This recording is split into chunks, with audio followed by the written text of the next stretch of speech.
Start in 2 minutes. And it is a casual day today, so restrooms are right out that door. If you need to get up and go, you can. We're actually going to start with a video slideshow, and so that will start right at 11 o'clock. This is a good time, if you haven't done so yet, to pull out your phone and turn those to silent, and that way we're just not interrupting each other as we go. I'm going to thank you for being here in a few minutes, but thank you for being here.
Some plans work better than others.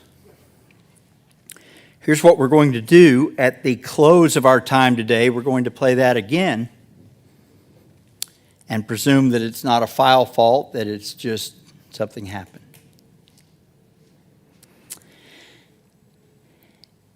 And I don't know about you, but life is always like that. Things happen. And were it not that way, we would not be here today. Glen Sheridan of Gladewater, Texas, gained his angel wings on March 15, 2021, surrounded by his children and adored wife after a hard-fought battle with cancer. He was born on July 30th, 1952, to Harold Herbert Sheridan and Wanda Whittle Sheridan. And oh, what a day that was, for he was different. He was a one-of-a-kind and fiercely loyal to his family and all those close to him. Glen grew up in Gladewater, Texas, and that is where he met the love of his life, Marcia Mays. They were married in 1974. The two of them spent their happiest days camping out, attending spearfishing tournaments, and boating on the lake. Glen and Marcia were married for 46 years and have two children, Laura and her husband Nick Willett, and Travis Sheridan and his wife Molly. Glen loved spending time with his family at the beach, supporting his kids in sports, and leading tribes with Indian guides and Indian princes. Chief Bald Eagle was the man. Glen's greatest passion was his family, and he took no greater joy than being peeps to his four precious grandchildren, Cambry Willett, Truett Sheridan, Tinley Sheridan, and Case Willett. Glen worked alongside his family for 45 years in overhead crane sales and service.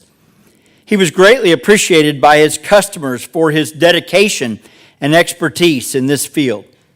He was the hardest of workers, with his grease-stained hands to prove. Glen was a member of Christ Church in Irving. He was a gracious man of God, filled with faith, hope, and love. Many described him as a big man with an even bigger heart. He had the unique ability to make each person in his life feel extra special. He never met a stranger, and even in his last days was touching lives. Glen loved riding his Harley out in the open road. He took many trips with his biker buddies all over the country. He had a great passion for honoring U.S. veterans.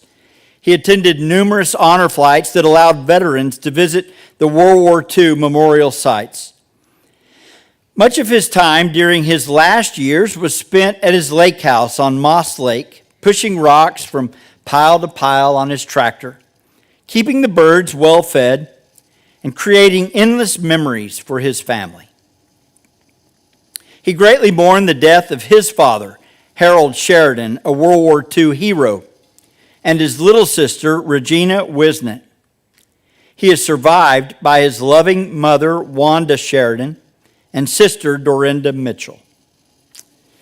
If Glen somehow did not make an impression on your life through his love, service, boldness, or honesty, then you definitely remembered him by his trademark handlebar mustache. Glen was a bright, tie-dyed, and neon light in this world, and will be greatly missed by all those who knew him. His wings were ready. Our hearts were not.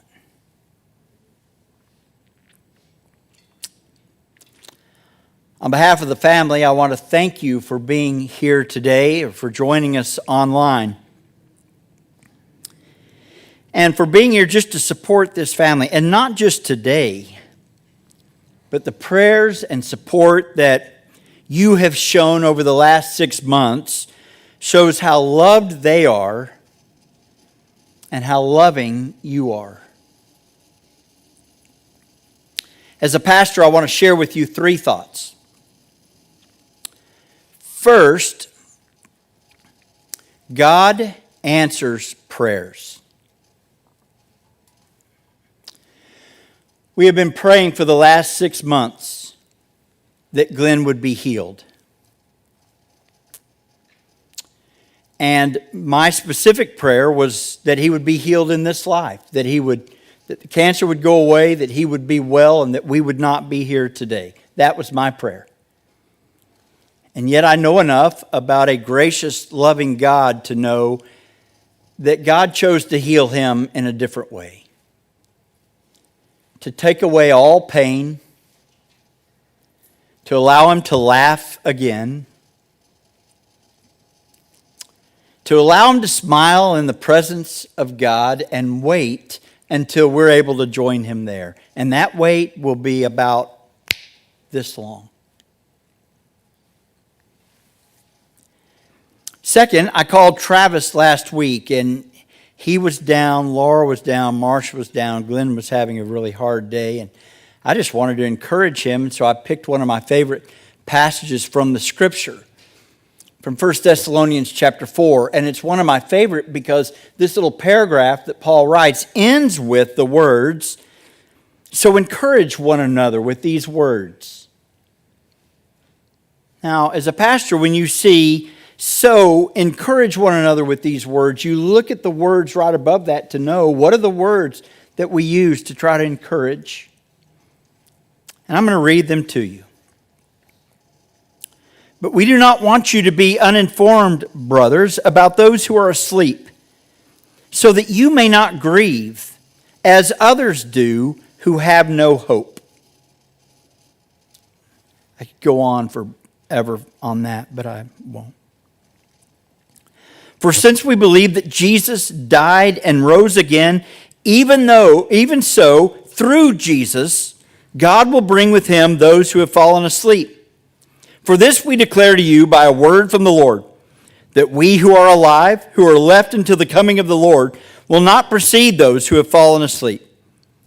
For the Lord himself will descend from heaven with a cry of command, and the voice of the archangel, and with the sound of the trumpet of God. And the dead in Christ will rise first. And then we who are alive, who are left, will be caught up together with them in the clouds to meet the Lord in the air. And so we will always be with the Lord." And then he concludes by saying, "Therefore, encourage one another with these words." The only hope that we have today is to know that on the day that he passed, that was not the end of his story. That was the end of the prologue. His story has just begun, and has just begun to be written. Finally, the measure of a man can be seen in the character of his kids.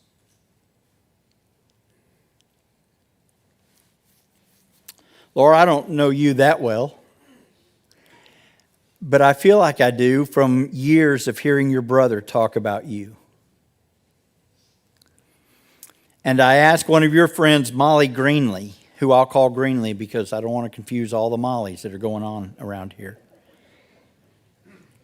Here's what she said: dedicated, loyal, a fierce advocate of your family and friends, which I find interesting are the very words that were there to describe your dad. And then Greenlee says, without a doubt, sure to bring a laugh to anyone she is around. That too sounds like someone else I know.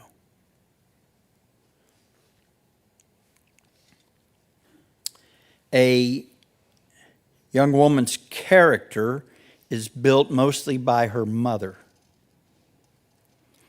And a young woman's confidence is built mostly by her father. And you are who you are because of a God who loves you enough to give you two parents who loved you dearly and have created you and built you up to be the mother, the husband, the wife, and the person that you are today. Travis, you're amazing. Your strength of character comes from how your dad modeled manly strength and character. Bold and kind, tough and caring. That's the way I saw your dad. It's the way I've known you. And I'm proud of you. And your dad was proud of the man that you are. One of the last times that I got to talk to Glen, it was actually a day that Marcia had to leave for a little bit, and you knew your dad was scared, and so you called several of us and said, hey, could you just call Pops and just encourage him? So I called to encourage him. That was my only job, was to encourage him. And about 45 seconds into the conversation, he could barely talk. And he started asking about me and my family and the church and how we were doing. I said, whoa, time out. I'm here to encourage you. And he said, enough about me. He was a guy that was just always looking out for others. And it's no surprise that that is who you are. Marcia, if anybody knew Glen at all, they knew how much he loved you. You two were inseparable. You two were one of the greatest examples of a married relationship that was more than just a marriage. It was a life built together. And over the last several months, you took care of him like no one else could. You're a good woman and a strong woman, and you were a great wife to Glen. So here's what we're going to do. We're going to hear from one of Glen's best friends, Wally, Dr. Wally Gorham. And then we're going to hear a song that was recorded by Travis's wife, Molly. And then Travis is going to come speak, and Molly will come and read a poem that she wrote, and then I'll close us out for the day. Wally?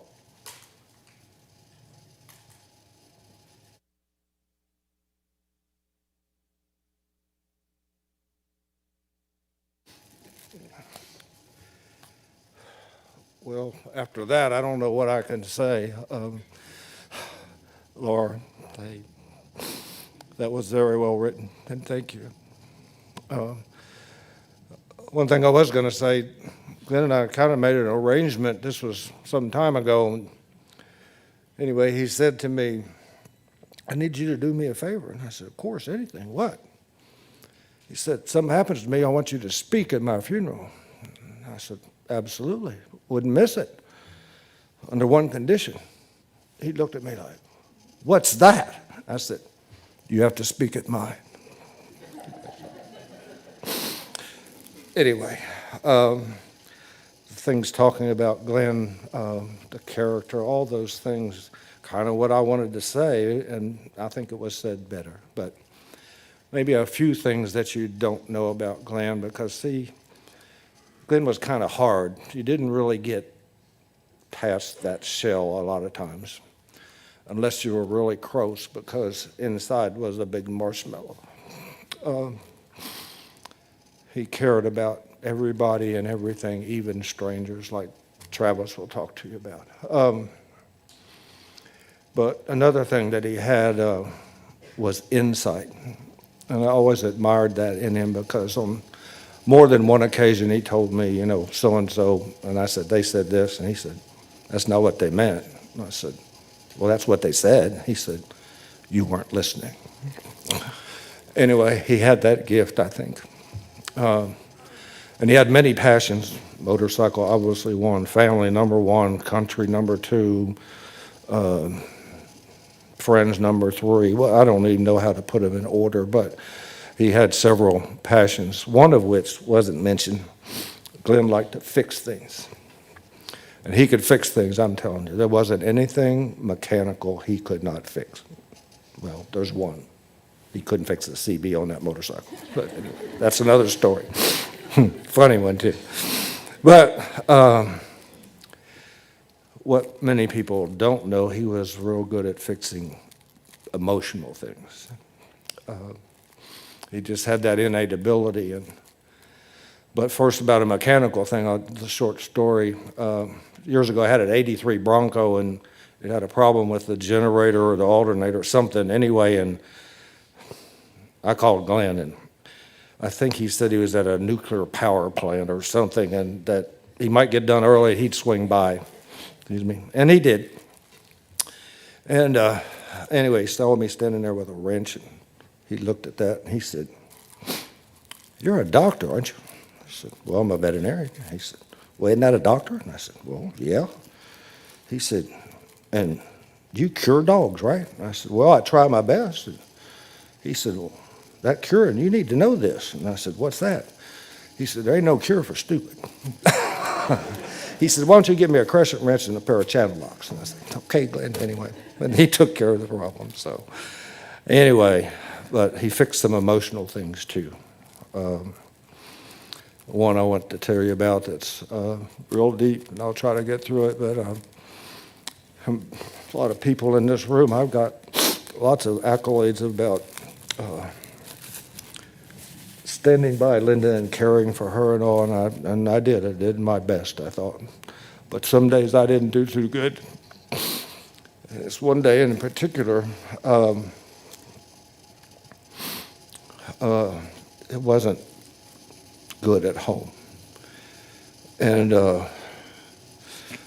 just felt like, hey, I've done everything that I know to do, and it's not good enough. So I seriously thought about getting in that Ford pickup truck and driving off and never coming back. And I'm ashamed of that, but that's how I felt at that moment.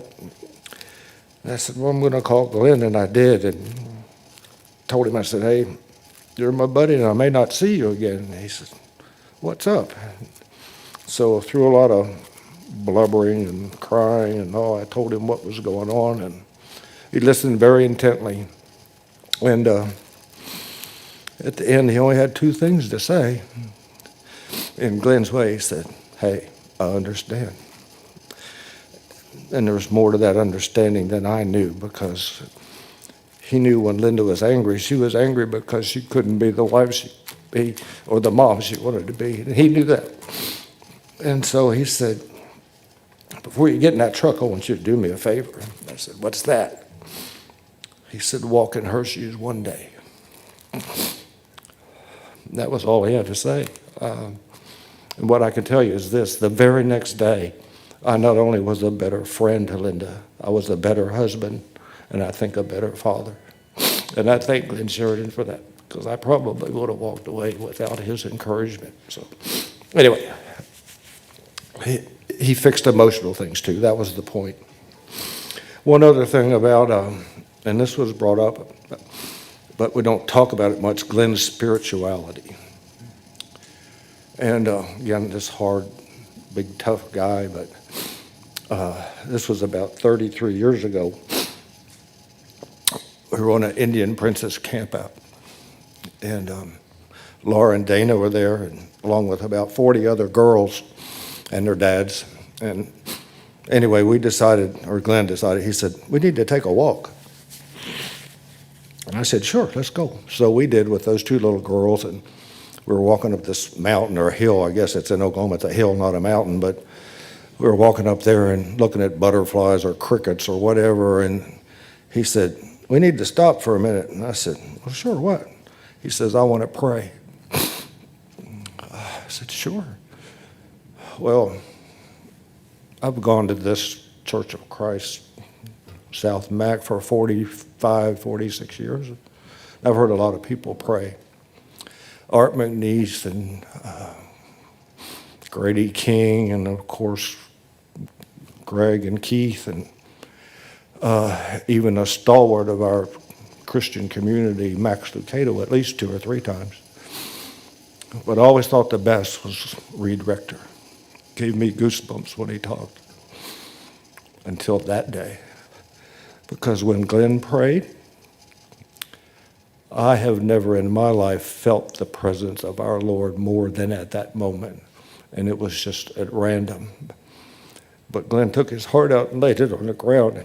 He prayed for those 2 little girls, and Marcia and Travis and Linda, and I think those other 40 girls that were there and our dads. And when he finished, I really felt like Jesus was there, like he tells us he will be if you gather in his name, and picked up his heart and put it back in his chest and said, Glen, it'll be okay. And it's a moment I'll never forget, because Jesus was right there with us.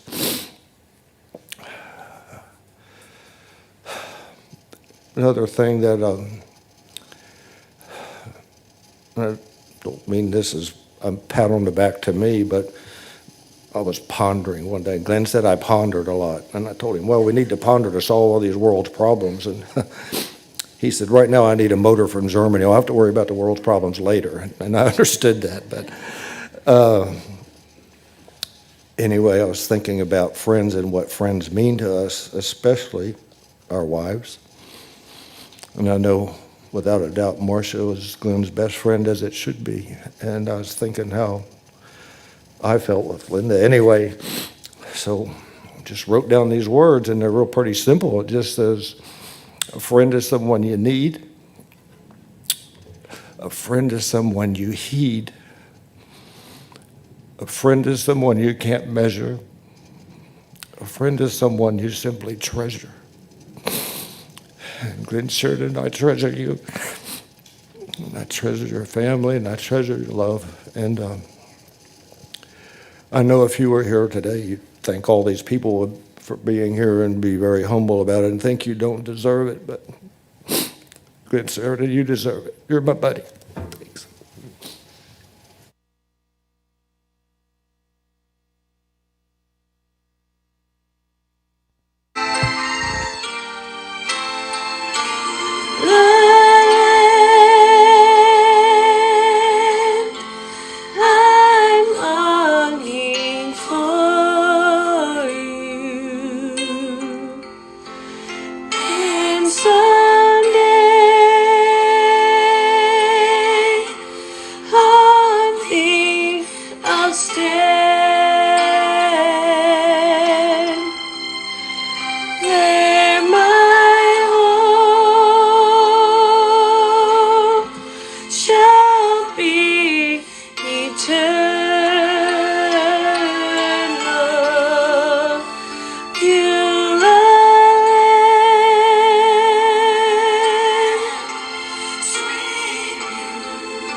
I'm kind of homesick for a country to which I've never been before. No sad goodbye.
Wally, you left your mask up here and your tissues. Thank you.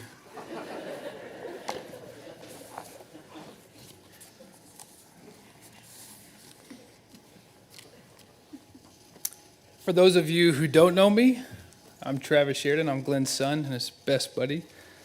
For those of you who do know me, which is every one of you, this may be tough.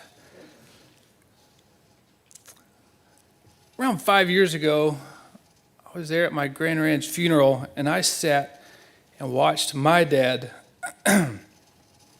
speak about his dad and honor him.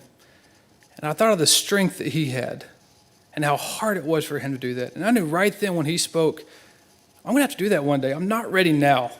I've got many, many more years to go. I didn't know it would be within 5. And that was tough. Little did I know, Dad was training me right then and there to be strong by the strength he showed me and speaking about his father. So how do you make a good intro for Papa Glen? A go big or go home type of guy. So let's be bold like Dad. Gary, good idea. Let's bring the motorcycle in. Absolutely, I'm all in. Let's bring his jacket, his helmet. Let's find a picture that screams Glen Sheridan. This is him. For those of you who know Dad, this is Dad right here. Let's find a flower arrangement that screams Dad. And they made it for us. I thought, Trav, what would Dad say right now? What am I missing? Well, looking here today, Ed Long, you know what he's missing. Norman Weston, you're wearing it too. Dad was the happiest when he was on that motorcycle. Dad was the happiest when he was in a cut-off shirt. This is how we're going to live for Dad today. We thank you for being here. Thank you for supporting our family. I've got a lot to say, so hang on with me here. As we brought the bike up, knew it was an important piece and a big part of Dad's life. He loved these motorcycles. Wally, he loved riding with you and all your motorcycle buddies that are here today. I went to the house, and Mom and I looked at it. We said, Dad would want us to clean this thing first because he always took extremely good care of his equipment. So we cleaned the bike, and we cried while we cleaned it. And then I said, I'm going to turn it on. I'm going to figure out this radio because I want to listen to rock and roll music all the way to the church. Turn it on, and I can't figure it out. I don't know what's going on. I called Wally, and you mentioned earlier. I said, Wally, I can't figure this thing out. He said, don't worry, your dad didn't know how to work it either. And so I felt good. You know what? We're going to have a ride in peace and quiet as we take this bike up. Mom, you were going to follow me to the church. I know you're always looking after me, especially riding a bike and riding Dad's bike. And as I pull through the driveway and I get close enough to your car, Dad's phone was in the cup holder. And it picked up the Bluetooth signal and it started playing rock and roll. Wow. It was cool. I took off down the street and I lost Bluetooth connection. I said, hang on, well, I'll let Mom catch up. I'll get back in range and I'll hear that rock and roll again. She caught up. I said, Dad's telling me something. He's telling me to stay close to Mom. I said, I hear you, Dad. I hear it. And I let her follow me as close as possible. We get to a 4-way stop sign. I turn around and give her one of these. I said, Mom, can you feel them? And then, Mom, I went straight, and you took it right, and we lost Bluetooth connectivity. And I said, well, hey, it was a great thought. We definitely gave it a shot. I got to the church with the bike, and Wally finally texted me and said, what do you need? You called me 4 times in a row in the last 5 minutes. I said, Wally, look, I'm on a bike. I'm emotional. I don't know what's going on. My phone's in my pocket. I must have pocket dialed you. I said, Wally, that's Dad telling you that I was on that bike right then. He said, you know what? He's telling you to be careful. I said, no, he's telling me to hammer down.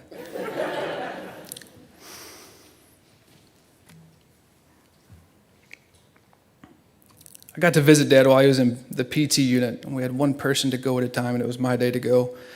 I knew what he wanted to talk about. You can't ever prepare yourself for that talk. As I get there, I've got my mask and the gown and gloves, and I'm already emotional. And he looks at me and says, son, it's coming. I said, okay, Dad, and I'm already crying.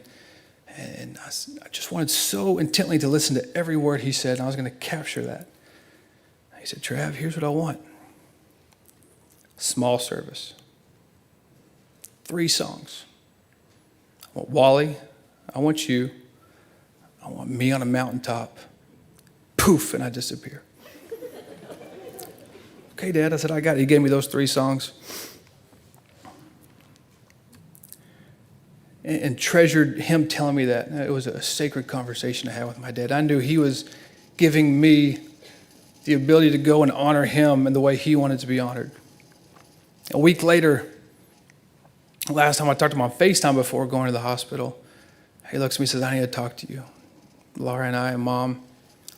And I'm talking to him on FaceTime, and he says, Trav, initiate plan A. I said, Dad, and now I'm crying, and Mom's crying, and Laura's crying. Initiate plan A. And his voice is already starting to go. I said, Dad, help me understand now. And I kind of slowed down. I said, tell me what plan A is. And he said, have you already forgot? I said, no, I haven't forgotten anything. I've heard every word you've told me. And I said, I've treasured every word. He said, plan A. He said, oh, I don't have the strength to tell you anymore. I said, no, Dad, I have to hear this. I need to hear it. He goes, plan A, small service, 3 songs. You and Wally, me on a mountaintop like this. Poof, disappear. I said, you called it plan A? I said, you got to tell me what you name it. He said, Dad, of course, I know the small service, 3 songs, Wally, me, poof. I said, absolutely, Dad. And I got to thinking, plan A. We all have a plan A. And Dad's plan A has been plan A since day one. Plan A is our Lord. Plan A is going to heaven. Plan A is accepting God as our Savior. That was Dad's plan A. That's my plan A. I hope it's your plan A. I'm glad Dad told me about plan A. As far as the service, this is a small service if you compare it to George Bush's funeral a couple years back. Wally, me and you spoke. We got the picture down here of him on a mountaintop. The 3 songs didn't quite make it, but that's probably Dad going, 2's enough, cut that off. So we're going to say that was Dad sending a message to us, but we got him in there. We at least planned it that way. I want to speak a little bit about the doctors, the nurses that we dealt with in the hospital. We're in there, and the one doctor that we really clinged on to from the first time you're in the hospital was Dr. Mark Wahlberg. I said, Mom, whoever this guy is, he's the guy we need to jump onto because he's got a cool name and he's got a cool legacy. And Dr. Mark Wahlberg was the oncologist, and he was great for our family. One, he always had hope. He always had a plan that we were going to do something to help Dad. And when we heard something that got us astray or got our hopes down, he would come and say, no, that's not it. I'm your doctor, and we're going to fix this thing. We're going to do something to beat this cancer. And every time they talked, that was him. Now, Mark Wahlberg, he had a big beard. He was a practicing Santa Claus, and he was exactly what our family needed. Me and Laura wrote him thank you notes. We told him we were praying for him. We sent him Christmas cards. We wanted Mark Wahlberg to know we are on his side, and we knew he was on ours. Last week, Laura and I got to meet Dr. Mark Wahlberg.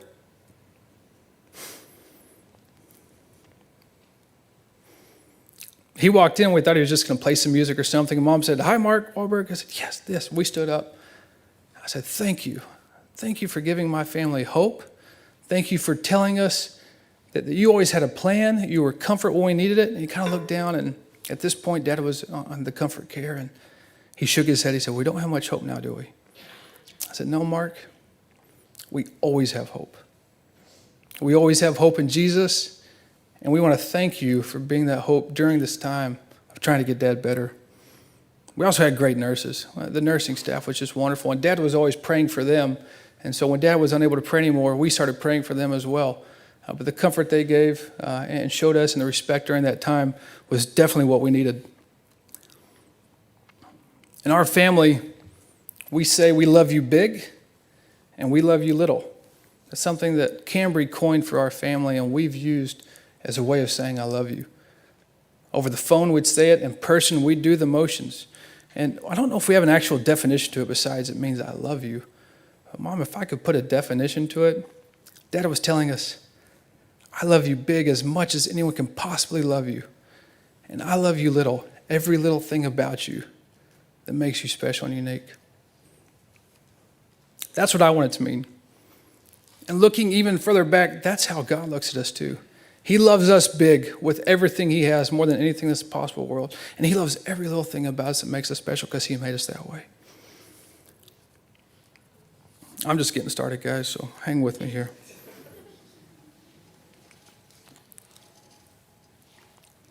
As I was looking for inspiration on what to say about my dad, and I was throwing noodles against the wall, saying something's got to speak to me. And I said, I'll go to the old interwebs. I'm going to Google name search Glen, and it's going to speak to me. It's going to jump out and hit me right in the face and say, yes, this is where we start.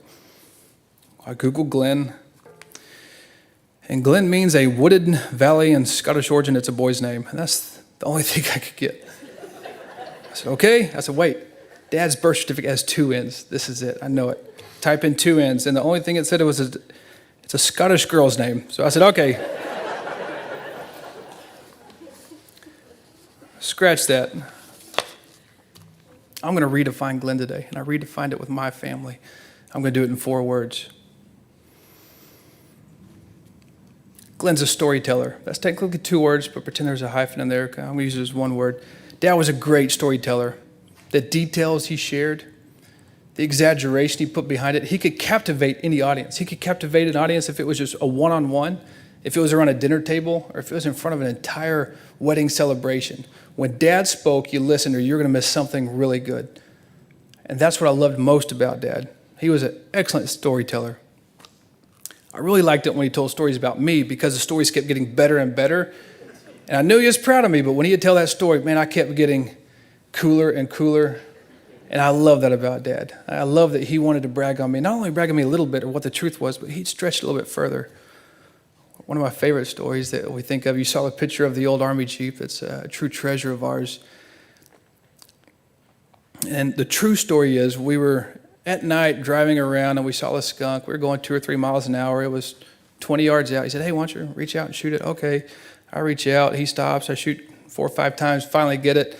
He gives me a knuckle bump and go home. The last time I heard that story, we were going 40 miles an hour through really bumpy terrain, pitch black. It was 200 yards out there. He told me to hang out the Jeep with an open sight 22, and I shot it exactly where I told him I was going to shot it so it wouldn't spray skunk smell everywhere, and we high-fived over the top of the Jeep. That was Dad. A thing called Facebook came around. Laura got on it. She got me on it when I went to college, and Dad said, no way. Ain't ever going to happen. And I believed him. I said, you're right, Dad. You're not going to get on Facebook. Till one day he did. He said, this is great. I can connect with friends. I can say whatever I want. Everyone knows kind of where his political stance was. He wasn't afraid to say what he thought, which I loved about him. But it was also an avenue for him to tell stories. And one story I've heard him only tell once in person. It was one of the only few times I've seen him cry in public as well. He posted on Facebook, and I want to share that story with you. And a couple things about the story. You get a sense for his writing style, which is great. And also the story is just incredible also. Ever have something pull at your heartstrings that you just can't hold back the tears? Just hearing a young new country singer named Mo Pitney, old school, singing Borrowed Angels. Man, I lost it. Number one, I really don't like country, but he put me back to the year 2001, Daytona Bike Week. My old scooter bum, Buck Rogers, and I think, busted off southeast. We burned a little asphalt to Daytona Bike Week in search of the Hog Pit Stop, seeking the Harley-coveted Holy Grail Pit Stop pin, a treasure every Harley rider cherishes as gold. Each major function all over the world, Harley has a pit stop for all Hog members. The only way to get these pins is to personally check in and register your Hog number. To shorten my true story, I found the Holy Grail, recovered my pin with mission complete. Pretty proud of my DBW pit stop pin. The next morning as we were having breakfast, sitting next to us, I could not help but notice this young 6 to 7-year-old child in a wheelchair and seriously disabled. His mom kept getting on him for making noises, vroom, vroom. The mom, thinking her child was bothering us, apologized. She told us they had been coming to Bike Week several years because Joshua just loved motorcycles and their sounds. As we listened to the dad's and mom's story of young parents' dreams for their children and how they were really blessed with Joshua. So once breakfast was over, we asked the mom if it was okay if Joshua wanted a little photo op. Joshua was waving his arms frantically. I picked him up from his wheelchair and placed him astraddle my massive scooter, put my huge leather jacket on him. He was ecstatic. Parents taking pictures. Joshua's dream had come true that morning. Then I fired up the twin V and he really got excited. Showed him how to rev her up. Thought a dyno was tough on an engine. I had to calm him down a tad. I still had to get home. Joshua was in his element, and I think God tapped me on the shoulder as I reached down, took the coveted Holy Grail pit stop pin off my jacket, and pinned it on his Harley shirt. He came to a dead stop and stared me directly into my bloodshot eyes and held out his hand, pointing his finger towards me. I didn't know what to do. The mom said, now you must touch his finger. Once I touched his finger, Josh went back into his excited world. This is Dad making memories, making an impact, making a change in someone's life. And that's how I'm always going to remember him. Back to defining Glen.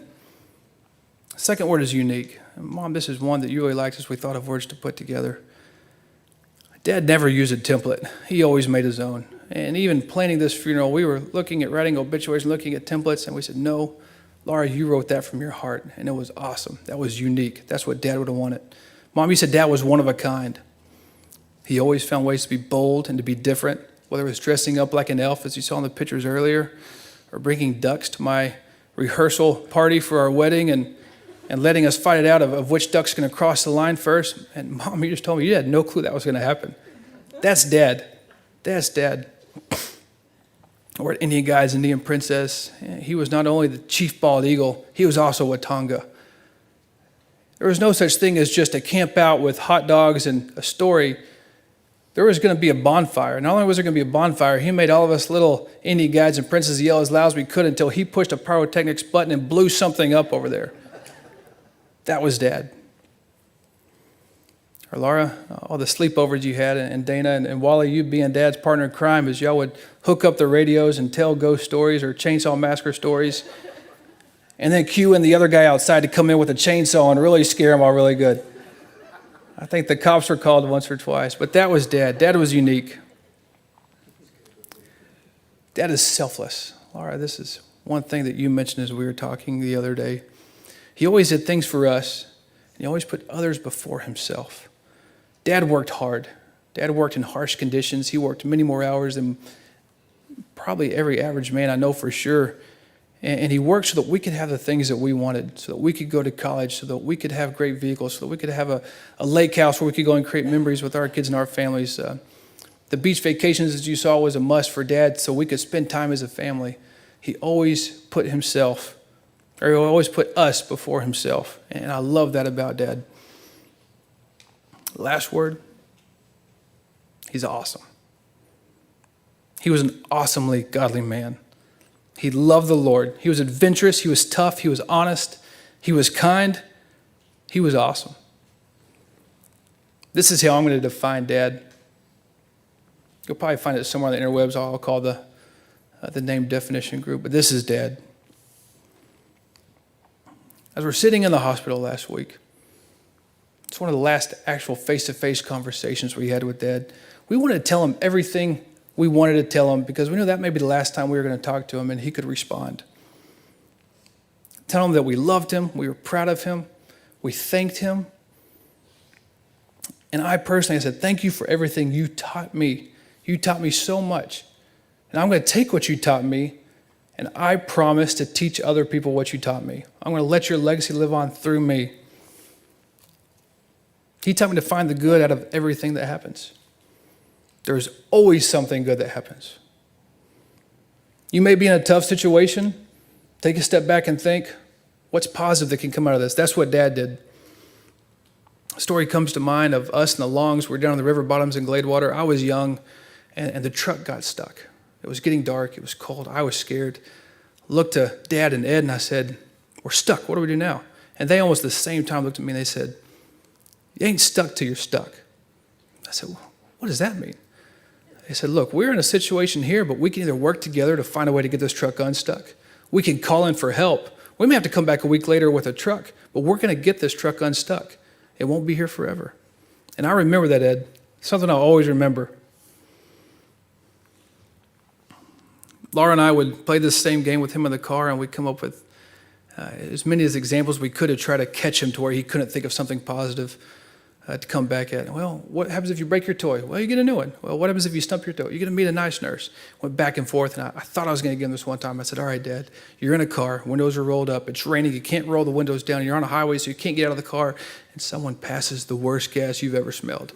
What's good out of that? Without missing a beat, he says, makes your tummy feel better. I said, Dad, I got it.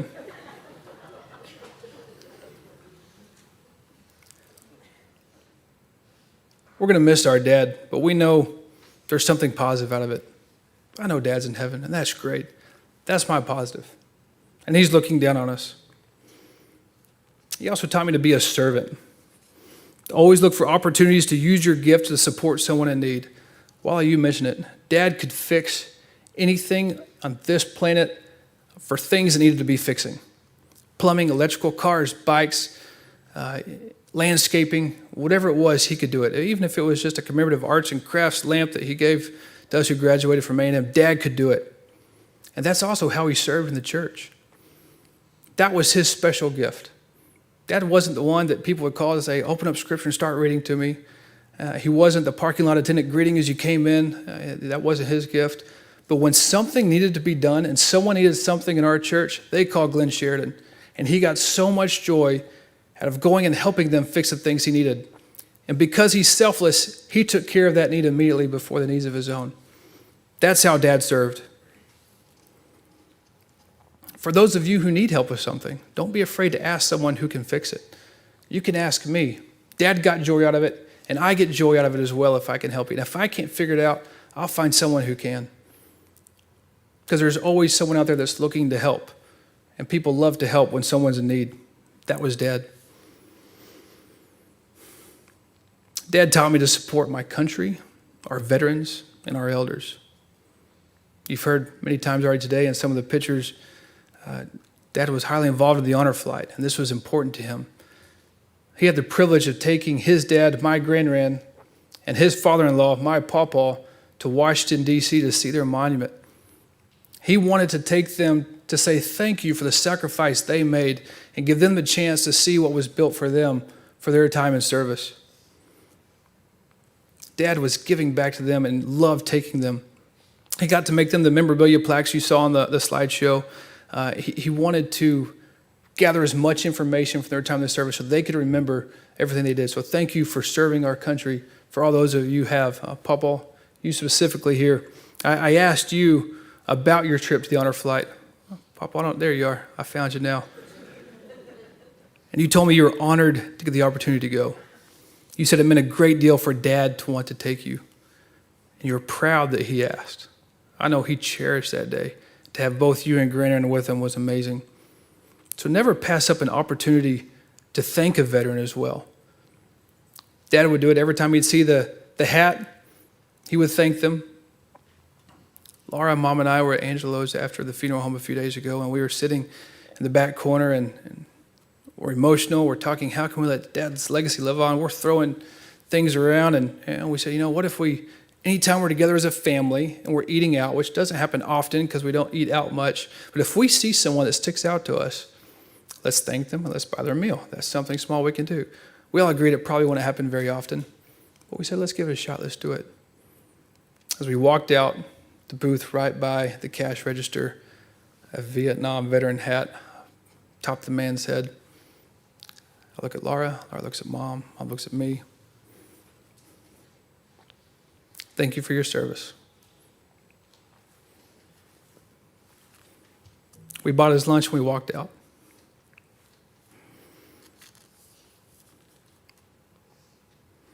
Another thing, this is one of my favorites, is look for opportunities to make a difference in someone's life. Nikki, you're here today. Nikki was my friend in high school, still my friend, and I got to introduce her to my dad through our friends being families. And Nikki, you made a difference in my dad's life. And he took what he learned from you to make a difference to others. Nikki and Dad were buds. They'd ride motorcycles, they'd go get ice cream. My favorite story is Dad going to Nikki and saying, hey, let's go to the toy run. I'm going to dress up as Santa Claus. You be my little elf. And Nikki stopped him dead in his tracks and said, no, Glenn, I'm going to be Santa Claus. You be the elf. 6'3" elf, dressed top to toe. Nikki is the Santa Claus behind him, and Dad loved every second of it. I know Nikki did too. Funny part of this story is they were driving back from delivering toys. Nikki punches him in the side and says, Glenn, I smell barbecue. I smell something burning. He said, no, it's just the motorcycle. He said, no, Glenn, I smell something. I smell barbecue. And Dad said, no, just a motorcycle. And he looked down and his leotards had caught on fire from the muffler. And we're starting to crawl up. And sure enough, Nikki, I think you saved him that day. Thank you. So Nikki, you impacted Dad's life. And on that Tuesday when we were sitting in that room, he told me, he said, you gave me something special when you introduced me to Nikki Ogle. And under the same lesson, Dad taught us to stick up for someone who can't stick up for themselves. Laura, you told me, he said, this was Dad. Always stick up for the underdog. That was Dad. Dad always told a story of when he was in high school and there was a kid who was severely disabled getting picked on by a group of boys, and Dad went and stood up for him. He said, Travis, always stand up for those who can't stick up for themselves. And that was the story. As I got older and Dad repeats his story trying to teach me a lesson, I said, Dad, things aren't adding up here. What's the rest of the story? You went and stood up for a kid who was getting picked on because he couldn't stand up for himself by a group of guys, and you were a small guy. What happened? He said, Travis, I got my rear end kicked. That made it even more special. He knew he was going to go in and take a tail kicking, but he did it because he knew it was right. And that's why I love my dad. Last lesson is love your family unconditionally. We all agree this is what we love most about Dad. And Mom, you specifically said he never failed to tell you he loved you every day. Regardless of what the situation was, he told you he loved you, and he always told you that you looked nice. He looks pretty. And we got more stories out of Mom as we had a lot of time this last week, and she said when we were younger, he would say you look nice and say, is that new? You look nice. Did you just take the tags off that? Insinuating you're spending money that maybe shouldn't be spending, and then as time goes on, we all know this lady loves to shop, and she became shop mama, and she's now our shoppy to our grandkids. So Dad finally quit asking. There's probably more stuff in your closet, though, with tags still on it, Mom. But he always told you. I mentioned earlier, Dad worked hard to provide for our family. He gave me and Laura and Mom everything we could ever wanted. The same with our kids. He loved you big. He loved you little. He loved all of us big. He loved all of us little. That was Dad. What's the takeaway from this? Always find the good. Be a servant. Support your country, your veterans, and your elders. Look for opportunities to make a difference. And love your family unconditionally. I have a note here on my page that says, you're getting close to the end, Travis, and that's just for me to know that I've outlined everything I wanted to say, and I knew there was going to be things as I spoke that I'll think of that I want to say that I need to say, and I'm going to try to get through those now.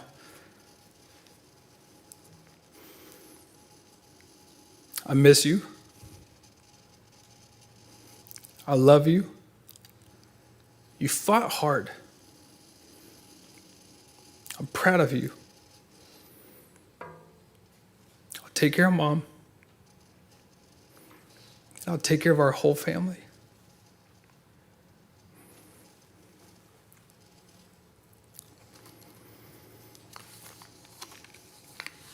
If we go back to that story about Dad that he wrote on Facebook that he shared with me, he just took the Holy Grail pin off of his jacket and he pins it on little Joshua's Harley shirt.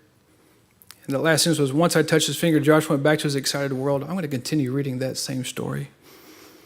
The mom says that doesn't happen very often, but it's Joshua's way to tell you he loves you.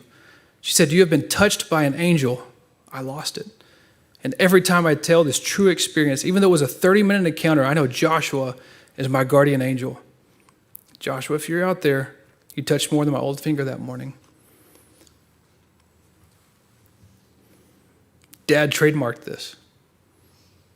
He took that from Joshua. He wasn't a huggy guy, wasn't really a high five or handshake guy. He touched your finger. And I know that he had an experience where he was touched by something special that he wanted to share with everyone else.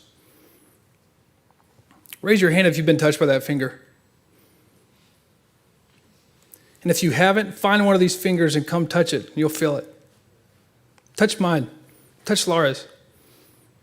They're here. We thank you for being here, celebrating our dad. We're going to miss him. I know he loved each and every one of you, and we're going to let his legacy live on. While we were in the hospital, Molly sent a poem that just fit him to the T, and it's beautiful. I'm going to have her come up here and read it now to you. Thank you.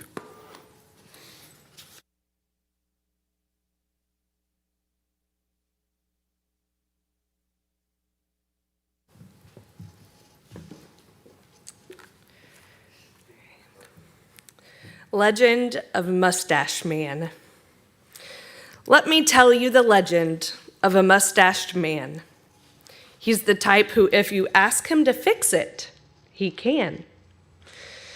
In high school, he was a dedicated member of the Long Hairs. And later in life, he was a proud member of the Bald Hair Don't Cares. One night on the drag, he met a girl in purple hot pants aglow. And a short time later, they were married, you know? Many miles traveled on Harleys all over the coasts. Maybe you've heard the 8 to 80 toast. Scuba trips and memories happened abound. Then 2 little monkeys came bouncing around. This brought out Watanga and so much more, designing sleek derby cars that would surely soar. Having fun on the water and in the boat, investing time in his family was easy to devote. Mustache Man could always bring out the fun, like bringing 2 ducks to a rehearsal dinner for some money won. On vacation, you may find him being the excursion boat DJ. And you could always count on him finding the best local ceviche. He's definitely the best Santa Claus toy run elf I've ever seen. And the best dressed at the Delta banquet, the mustache waxed pristine. He was proud to be a part of 5 honor flights and take veterans to see the World War II memorial sites. He was always the first at the hospital to become Peepsy Pie, a name he picked out himself, and no one knows why. But he'd cut watermelon, apples, and oranges to share and read all the wrong words of books while sitting in his chair. Majority of his last years were spent at Moss Lake, his happy place on his tractor with a big hat to shade. You ought to see the contraption he made, all to spite the squirrels and the birdseed to save. At family Christmas, he'd steal a girl's gift and give it to an unexpecting someone whose spirit he'd lift.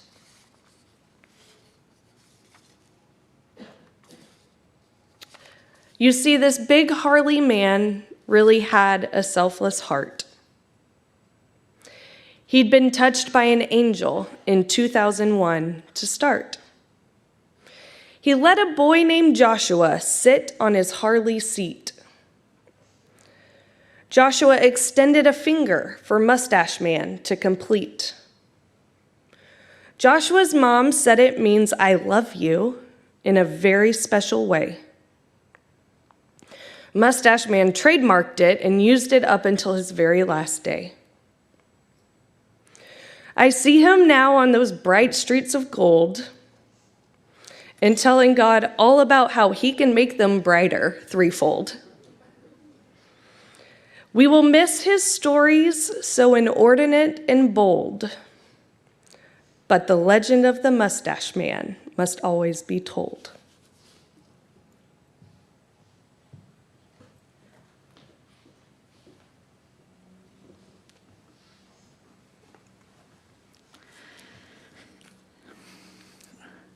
Aren't you glad you came today?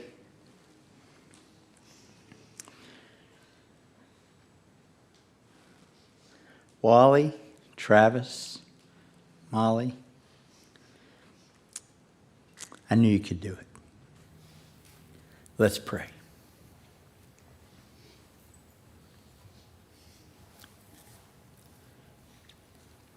God, thank you for the life of Glen Sheridan.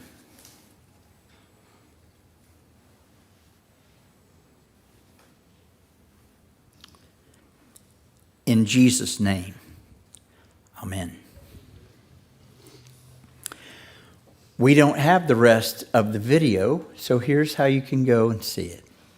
go to the Browns Memorial Funeral Page home, and on Glen's page, it says pictures and videos, and you click there and you go down, you'll see a little video icon, and you can click on that and see the entire thing, and it will be a blessing to you.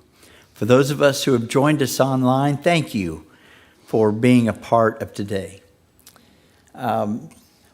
You are welcome to stay here as long as you would like today. We're glad you came. God bless you.